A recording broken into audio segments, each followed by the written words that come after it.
E aí, pessoal? Beleza. Hoje a gente vai se aventurar num tema que sempre me deixou encucado. É. Quem escreveu o Pentateuco? O Pentateuco, os 5 primeiros livros da Bíblia, né? Gênesis, Êxodo, Levítico, Números e Deuteronômio. Isso. E por muito tempo rolou uma teoria, a hipótese documentária, que tentava explicar essa autoria. Uma teoria fascinante que, por um bom tempo, dominou as discussões acadêmicas. A ideia central é que o Pentateuco não foi escrito por uma única pessoa. Não? Não. A hipótese sugere que foram 4 autores e que os textos deles foram compilados depois. Caramba, 4 autores. Mas quem seriam esses autores? Como chegar a essa conclusão? Calma, vamos desvendar esse mistério. A hipótese documentária os nomeia como J e DP, cada um com seu estilo próprio. J-E-D-D-E-P. Parece até código secreto. É quase isso. J seria o autor javista, que usa Yahweh para Deus e tem uma linguagem mais poética. E seria o eloísta, que prefere Elohim e foca em teologia. Entendi. Isso nos dois. D seria o deuteronomista, o cara por trás do Deuteronômio, focado em leis e na aliança entre Deus e Israel. E Pi, o sacerdotal, com uma linguagem formal voltada para rituais e genealogias. Nossa, quanta informação. Me explica uma coisa. Como os estudiosos dividiram tudo isso? Analisando o texto, buscando pistas, repetições de histórias, estilos diferentes até contradições. Por exemplo, a história da criação aparece 2 vezes no Gênesis, com algumas diferenças. 2 vezes. Isso sugere que foram autores diferentes, escrevendo em épocas diferentes. Interessante. Mas essa hipótese documentária é tipo uma verdade absoluta, todo mundo concorda com ela. É aí que a coisa fica mais interessante ainda. Apesar de ter sido muito influente, a hipótese documentária vem sendo questionada. Questionada? Por quê? Porque muitos estudiosos argumentam que a repetição de histórias, o uso de nomes diferentes para Deus, não significam necessariamente múltiplos autores. Ah, entendi. A repetição podia ser só um recurso literário para dar ênfase. Exatamente. E os nomes diferentes para Deus podem ter outras explicações, como a evolução da linguagem ou a intenção de destacar aspectos da divindade. Essa hipótese documentária não é tão simples assim. De jeito nenhum. É um quebra-cabeça complexo com várias peças que nem sempre se encaixam. Ok, já entendi que tem controvérsia. Mas se não podemos usar hipótese documentária como verdade absoluta, como podemos entender a composição do Pentateuco? Existem outras teorias. Claro. A beleza do estudo da Bíblia é essa constante evolução. Temos a hipótese fragmentária, que sugere que o Pentateuco veio de fragmentos de textos ainda mais antigos. Fragmentos? Yes. E também a hipótese suplementar, que propõe que um texto base foi ampliado e enriquecido ao longo do tempo. Puxa, cada vez mais complicado. Me explica melhor essa hipótese fragmentária. Como funcionaria essa ideia de fragmentos? Imagine, em vez de 4 autores principais, vários autores, escrevendo em épocas diferentes, pequenos textos, quase como notas sobre acontecimentos, leis, tradições. Com o tempo, esses fragmentos se juntaram, formando um texto maior, mais complexo. E a hipótese suplementar. Parece que ela considera a ideia de uma evolução do texto, né? Sim. É como se tivéssemos um texto base escrito num momento histórico e ele foi sendo complementado, adaptado ao longo dos séculos, com novas gerações revisitando e reinterpretando as tradições. Então temos várias hipóteses, cada uma com suas explicações e complexidades. Mas qual delas tem mais aceitação hoje em dia? A verdade é que não existe um consenso absoluto. A pesquisa sobre o Pentateuco continua. Novos estudos e descobertas aparecem o tempo todo. É um debate vivo e cada hipótese tem seus defensores e críticos. E como a gente, que não é especialista, pode navegar nesse mar de hipóteses? O mapa mais importante que a sua curiosidade. Questione, pesquise, reflita. Não tenha medo de duvidar, buscar diferentes perspectivas e formar sua própria opinião. Gostei. O importante é se manter aberto ao conhecimento, reconhecer que não temos todas as respostas. Aliás, por falar em conhecimento, que tal a gente dar uma pausa e voltar com tudo na segunda parte do nosso mergulho? Combinado. Voltamos já já para continuar desvendando os mistérios do Pentateuco, de volta ao nosso mergulho profundo no Pentateuco. A gente estava explorando as diferentes teorias sobre a composição desses livros, lembra? Sim, a clássica hipótese documentária, a fragmentária, a suplementar.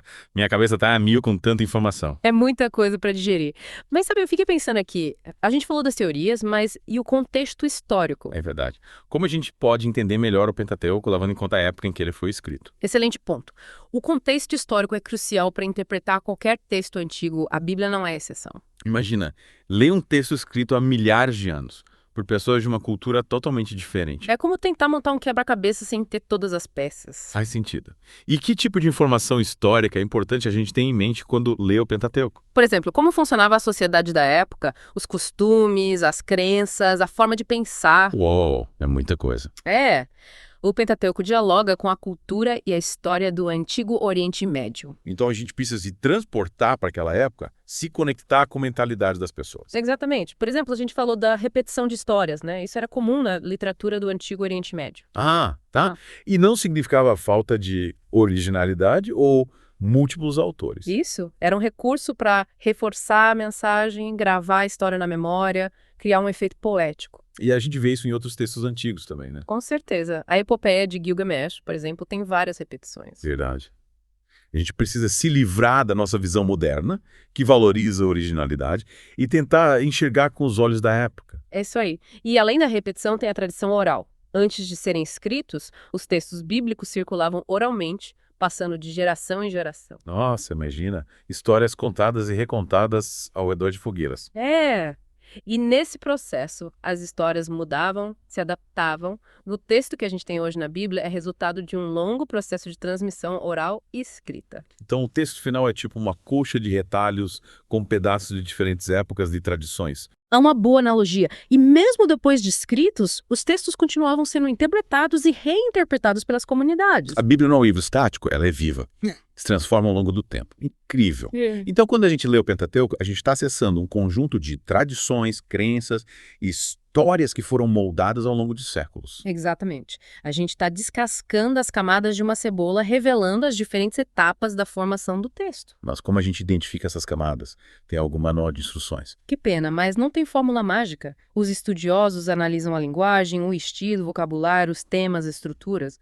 Comparam um texto com outras obras da época. Parecem detetives da história antiga. É um trabalho minucioso, que exige muita paciência e conhecimento. E qual a importância de tudo isso? Por que entender o contexto histórico do Pentateuco? Primeiro, para interpretar o texto de forma mais precisa, mais próxima da intenção original. Segundo, para apreciar a riqueza da história do povo de Israel, sua cultura, sua fé. Entendi. E tem mais algum motivo? Terceiro, porque nos convida a refletir sobre a nossa própria história, cultura e fé. A gente pode usar o estudo do Pentateuco para nos entender melhor. Com certeza. A Bíblia é um espelho que reflete a alma humana. Ao estudar o Pentateuco, a gente se depara com questões universais. A busca por sentido, a relação com o divino, a luta entre o bem e o mal. Nossa, que profundo. A Bíblia não é só um livro de histórias antigas, é um livro que fala sobre a vida, sobre quem somos. Exatamente. E quando entendemos o contexto histórico, a gente aprecia ainda mais a profundidade e a relevância dessas histórias para a nossa vida. Caramba, essa conversa me deu muito o que pensar. Acho que a gente precisa de um tempinho para processar tudo isso. Concordo. Que tal a gente fazer um intervalo para recarregar as energias? E na última parte do nosso mergulho, a gente explora as implicações de tudo que aprendemos. Perfeito, voltamos já já. De volta para a última parte do nosso mergulho no Pentateuco. Vimos que a autoria desses livros é um mistério e que o contexto histórico é super importante para entender esses textos. A gente não pode esquecer que o Pentateuco não surgiu do nada, né? Ele foi se formando ao longo de séculos, com várias comunidades recontando e reinterpretando as tradições. É como um mosaico, com várias pecinhas se encaixando para formar uma imagem maior. Com analogia, cada peça com sua história, seu significado. No Pentateuco a gente encontra de tudo. Leis antigas, histórias da criação do mundo e do povo de Israel, hinos, códigos de conduta, reflexões. Nossa, quanta coisa! Parece uma viagem pela história e cultura do Antigo Oriente Médio. E é uma viagem fascinante. Mas para aproveitar bem essa viagem, tem algum segredo? Tem sim. A gente precisa ter humildade para reconhecer que não tem todas as respostas e que a nossa compreensão do texto é sempre parcial. É isso aí. Abertura para novas descobertas, diferentes perspectivas, questionar as próprias certezas. É como a gente falou. Não ter medo de se perder no labirinto, se aventurar por caminhos desconhecidos. Exato. E essa aventura pode ser incrível. A cada nova descoberta, a gente se conecta mais profundamente com a história, a cultura, a fé que inspirou esses textos. E essa aventura não tem fim, né? A gente pode passar a vida inteira estudando o Pentateuco e sempre vai ter algo novo para aprender. Com certeza. A Bíblia é um livro inesgotável, que nos desafia a cada leitura. O Pentateuco, como base da tradição judaico-cristã, é um ótimo ponto de partida para essa jornada. E aí, pessoal, o que vocês acharam da nossa expedição pelo Pentateuco? Curtiram a viagem? Esperamos que sim. A gente te convida a ler o Pentateuco com outros olhos. Se pergunte sobre o contexto histórico, busque diferentes interpretações, se conecte com a riqueza dessa tradição. Quem sabe a gente se encontra de novo em breve para mergulhar em outros mistérios da Bíblia. Valeu, pessoal. Até a próxima.